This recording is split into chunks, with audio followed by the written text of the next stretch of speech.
Tere tulemast Kolgaküla Savikarjääri jäärajale!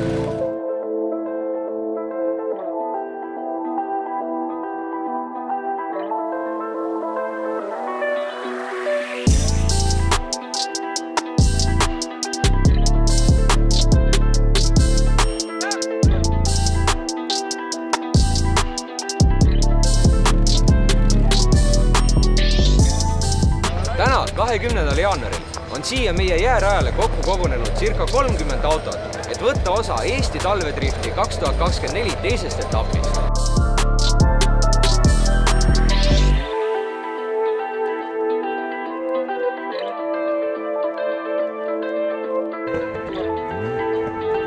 Võistlus koosneb mitmest erinevatest etapist, mis algab trennidega, kus liigutakse edasi kvalifikatsiooni, kus on igalühel 2 ringi ja saadud punkti tulemuse summana arvutatakse välja driftiv tandembaari.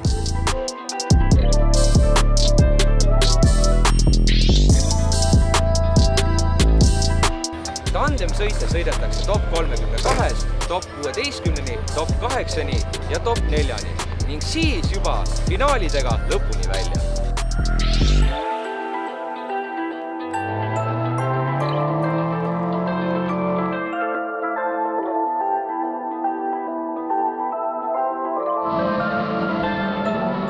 Ootame teid kõiki sõitma siia meie jäärajale ja näeme juba järgmistel võistlustel.